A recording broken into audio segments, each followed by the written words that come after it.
20년 맛없다 외치던 시어머니. 이게 국이냐? 개도 안 먹겠다.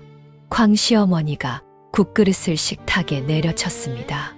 20년 동안 제 결혼 생활은 시어머니의 이런 독설과 함께 했습니다. 명절 갈비찜도 한 젓가락 씹으시더니 퇴 하고 뱉으셨죠. 질겨서 도저히 못 먹겠다. 이게 소고기냐 타이어냐? 저는 단 한 번도 칭찬받지 못했습니다. 기둥 같던 남편이 갑자기 세상을 떠났습니다. 시누이들이 기다렸다는 듯 저를 몰아세웠습니다. 언니, 이제 남남이나 마찬가지잖아. 이제 새 인생 찾아 나가봐. 그때 시어머니가 평소보다 더 큰 소리를 지르며 제 앞을 막아섰습니다. 내 아들 재산은 누가 지내라고. 내 음식 맛없어도 내 아들 재산은 내 손으로 차려야 한다. 한 발자국도 이 집에서 못 나간다. 그 독설이 서러워 밤마다 베개를 적시면서도 홀로 남은 시어머니가 가여워 저는 17년을 더 버텼습니다. 2022년 시어머니께 치매가 찾아왔습니다. 그런데 기적이 일어났습니다. 평생 제 음식을 뱉으시던 어머니가 제가 차린 된장찌개를 후루룩 소리내며 두 그릇이나 비우시는 게 아니겠습니까? 어린아이 같은 미소를 지으며 참 맛있다고 말씀하셨죠. 어머니가 돌아가신 후 제게 상속된 50억 원의 유산보다 더 충격적이었던 건 그분의 일기장이었습니다. 2004년 6월, 혜정이의 국물이 참 달다. 두 그릇을 비우고 싶었지만 소리쳤다. 맛없다. 그래야 내가 정 떨어져서 도망갈 것 같아서 제발 나 같은 노내 버리고 내 청춘 찾아가라고 일부러 모질게 굴었다. 맛있다고 하면 착한 내가 평생 내 곁에 묶여 살까봐 그게 무서워 또 못된 말을 뱉었다. 혜정아, 미안하다. 이 돈은 20년치 밥값과 내 마음값이다. 넌 내 딸들보다 100배 1000배 나았다. 일기장이 눈물로 얼룩졌습니다. 20년간 저를 괴롭혔던 맛없다는 말은 사실 맛있으니 나 같은 노인네 버리고 도망가라는 애원이었습니다. 영정사진 앞에 따뜻한 된장찌개 한 그릇을 올렸습니다. 어머니, 이제 눈치 보지 말고 맛있게 드세요.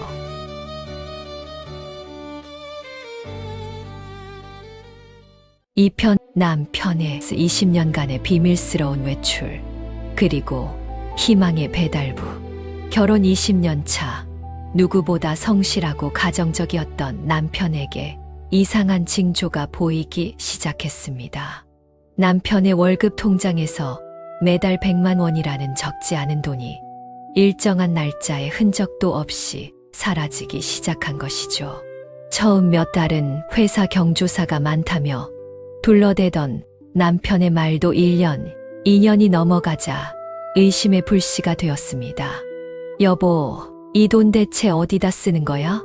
우리 아이들 학원비도 빠듯한데. 남편은 대답 대신 먼 산만 바라보며 서둘러 자리를 피했습니다. 그러던 어느 금요일 밤, 화장실에서 문을 잠그고 누군가와 은밀하게 통화하는 남편의 목소리를 들었습니다. 응, 알아. 이번 금요일에 갈게. 애들 좋아하는 거 준비했으니까 기다려. 낮은 속삭임이었지만 제 심장을 난도질하기엔 충분했습니다. 애들, 설마 다른 여자가 있고 아이까지 있는 건가? 끔찍한 상상이 머릿속을 지배했습니다. 결국 저는 결심했습니다. 금요일 오후 퇴근한다던 남편의 차를 몰래 뒤쫓기 시작했죠. 남편의 차는 화려한 도심을 지나 낡고 구불구불한 골목길로 들어섰습니다. 그리고 멈춰선 곳은 어느 낡은 벽돌 건물 앞이었습니다. 간판에는 희망고아원이라는 글자가 적혀 있었습니다. 대문이 열리자마자 10여 명의 어린아이들이 달려나와 남편의 허리를 껴안고 다리에 매달렸습니다.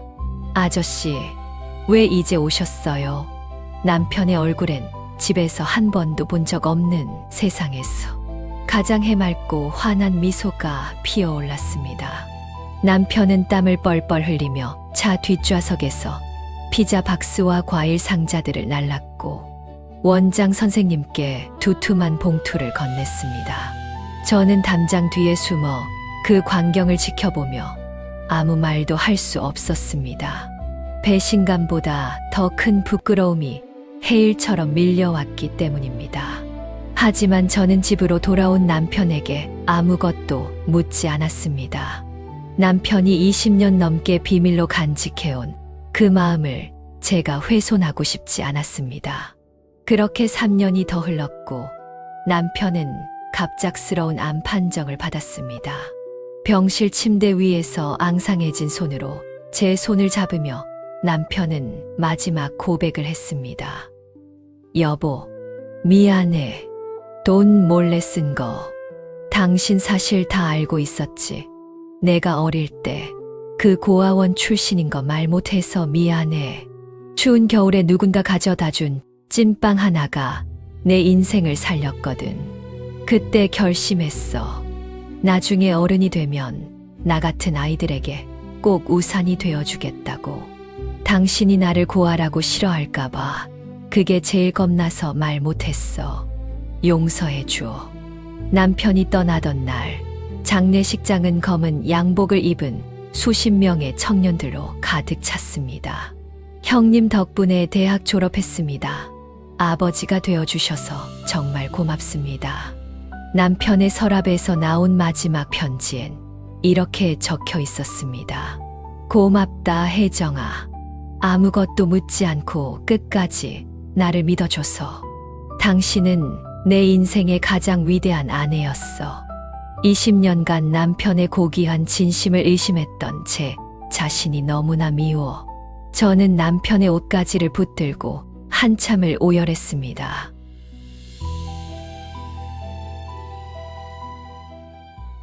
삼편 친정아버지, 막내딸에게 남긴 유산 영원, 그 잔인한 배려, 평생 엄격하고 가부장적이셨던 친정아버지가 돌아가시고 유언장이 공개되던 날, 저는 세상에서 가장 비참한 딸이 되었습니다.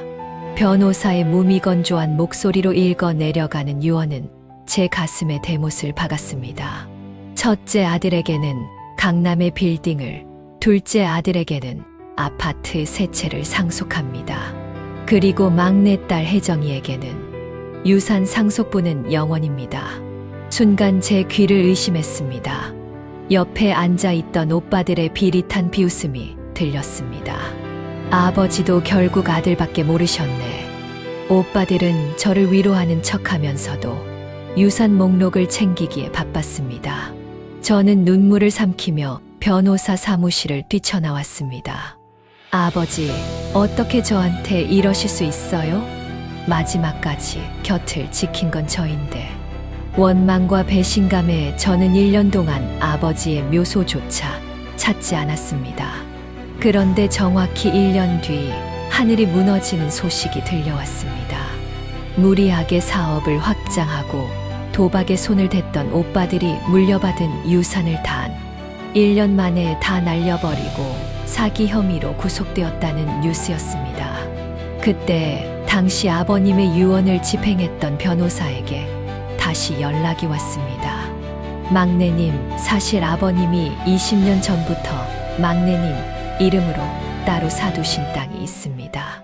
변호사가 내민 서류엔 제 이름으로 된 시골의 거대한 과수원 땅 문서가 들어 있었습니다. 지금 시세로 30억이 넘는 규모였습니다.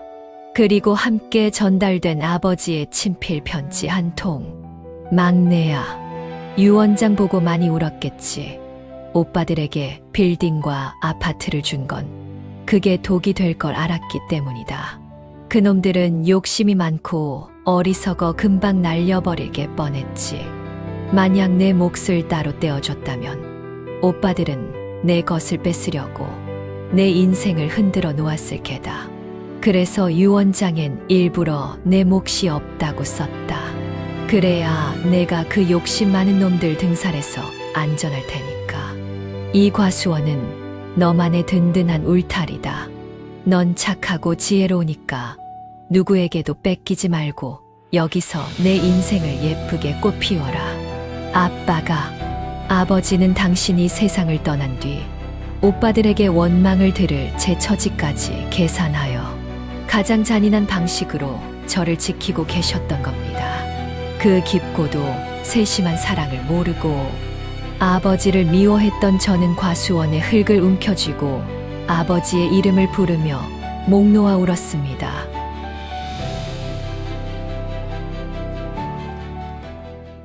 사편 계모 18년 부엌 금지령. 그 속에 숨긴 눈물의 맹세. 5살 어린 나이에 친엄마를 여의고 제게 온 새엄마는 얼음처럼 차가운 분이었습니다. 아버지가 재혼하셨을 때 저는 새엄마의 눈치를 보며 자랐습니다. 특히 제가 부엌 근처에만 가도 새엄마의 서슬 퍼런 불호령이 떨어졌죠. 어디를 들어와. 여기는 내가 할 테니 너는 들어가서 공부나 해. 손에 물 한 방울 묻힐 생각 말고 요리 같은 건 배울 생각도 마라. 처음엔 부엌 일을 안 해도 되니 편하다고 생각했습니다.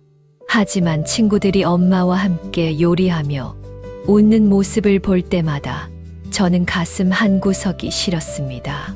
18년 동안 저는 라면 물 하나 제대로 맞출 줄 모르는 아이로 자랐습니다.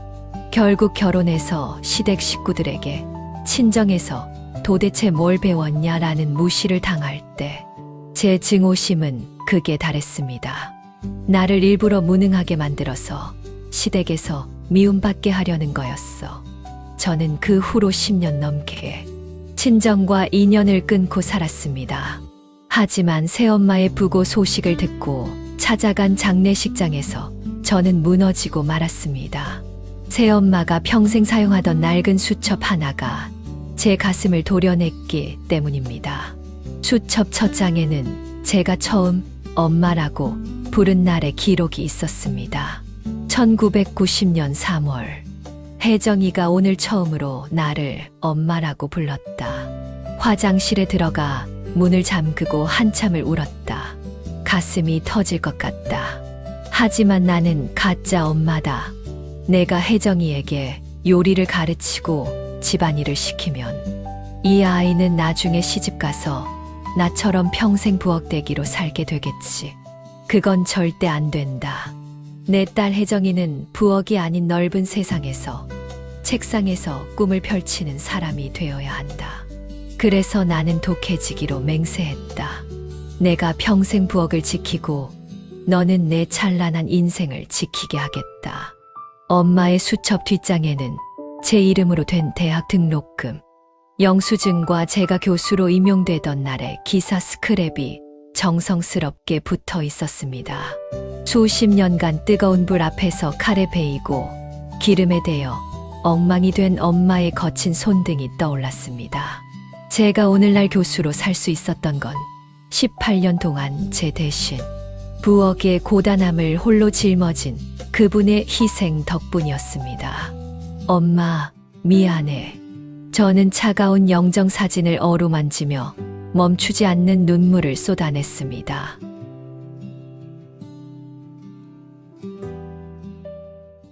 시아버지, 10년간의 모진 소리, 그 속에 담긴 지독한 아낌. 제 시아버지는 마치 풍파를 다 맞고 굳어버린 거대한 바위 같은 분이셨습니다. 제가 이 집에 발을 들인 지 어느덧 10년. 그 긴 세월 동안 아버님과 나눈 대화라고는 밥 먹어라, 국이 짜다 같은 차갑고 건조한 명령어뿐이었습니다. 아버님의 얼굴에서는 단 한 번도 미소를 찾아볼 수 없었고 거실 소파 끝자락에 꼿꼿이 앉아 신문을 보시는 그 뒷모습은 저에게 넘을 수 없는 거대한 벽처럼 느껴졌습니다. 특히 명절은 저에게 지옥과 같았습니다. 새벽 4시부터 일어나 기름 냄새를 맡으며 수백 장의 전을 부치고 나무를 다듬고 정성껏 한국을 끓여 올리면 아버님은 늘 첫 숟가락을 들자마자 미간을 잔뜩 찌푸리셨습니다. 숟가락을 그릇에 탁 소리가 나게 내려놓으시는 그 소리는 제 심장을 떨어뜨리는 소리와 같았습니다. 국이 너무 짜다. 넌 10년을 살아도 간 하나를 못 맞추니 도대체 정성이 어디 간 게냐? 그 한마디에 제 가슴은 바닥으로 툭 떨어졌습니다. 옆에서 과일을 깎던 동서들이 눈치를 보며 조용해졌고 저는 부엌으로 들어가 쏟아지는 눈물을 닦아내야 했습니다. 다음 명절엔 아예 소금을 거의 넣지 않고 싱겁게 준비해 보았습니다. 하지만 결과는 똑같았습니다. 이게 국이냐 맹물이냐. 싱거워서 도저히 못 먹겠다. 너는 내 말을 귀로 듣는 거냐? 아니면 코로 듣는 거냐? 동서들이 시장에서 사온 갈비찜에는 그래 고생했다며 인자하게 웃어주시던 분이 유독 제가 밤새 잠 한숨 못 자고 손목이 시큰거릴 정도로 고생에 만든 음식에는 서슬퍼런 독서를 퍼부으셨습니다. 밤마다 남편을 붙들고 소리 죽여 울었습니다. 여보, 아버님은 왜 나만 이렇게 미워하시는 거야? 나도 우리 집에선 귀한 딸이었어. 그렇게 서운함과 원망이 켜켜이 쌓인 채 10년이 흘렀습니다. 아버님이 갑자기 쓰러지시고 사흘 만에 병원에서 조용히 눈을 감으셨을 때 솔직히 말씀드리면 슬픔보다 허망함이 더 컸습니다. 장례를 마치고 텅 빈 아버님 방의 먼지를 닦아내다 서랍 깊숙한 곳에서 빛바랜 통장 하나를 발견했습니다. 통장 표지에는 비뚤비뚤한 볼펜 글씨로 제 이름이 적혀 있었습니다. 며느리 혜정이. 손이 떨렸습니다. 통장을 펼쳐보니 제가 시집 온 첫 해부터 매달 꼬박꼬박 50만 원씩 입금된 흔적이 빽빽했습니다. 그리고 메모란엔 매달 이렇게 적혀 있었죠. 우리 착한 며느리 수고비, 고생하는 혜정이에게. 눈물이 핑 돌았습니다. 통장 맨 뒷장 안쪽에는 낡은 쪽지 한 장이 끼워져 있었습니다. 혜정아, 못난 시애비를 용서해라. 10년간 내게 모진 소리만 해서 정말 미안하다. 사실 내 음식이 맛없어서 그런 게 아니야. 내 평생 그렇게 맛있는 국은 처음이었단다. 다만 며느리야, 내가 맛있다고 칭찬 한마디 하면 내가 그 말에 신이 나서 더 열심히 할까봐. 그러다 내 여린 몸이 상하고 골병 들까봐. 차마 그 말이 입 밖으로 안 나오더구나. 내가 좀 덜 정성 들이고 좀 덜 힘들었으면 하는 마음에 일부러 트집을 잡았단다. 이 돈은 10년치 내 미안함과 고마움이다. 부디 이 돈으로 내 몸부터 챙기렴.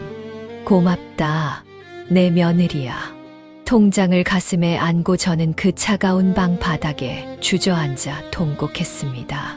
10년간 저를 괴롭혔던 맛없다는 그 모진 말들은 사실은 저를 너무나 아꼈기에 차마 짐을 더 얹어줄 수 없었던 늙은 노인의 가장 처절하고도 서툰 사랑 고백이었습니다. 사랑은 때로 독설의 가면을 쓰고 때로는 침묵의 옷을 입고 우리 곁을 지키고 있다는 것을요.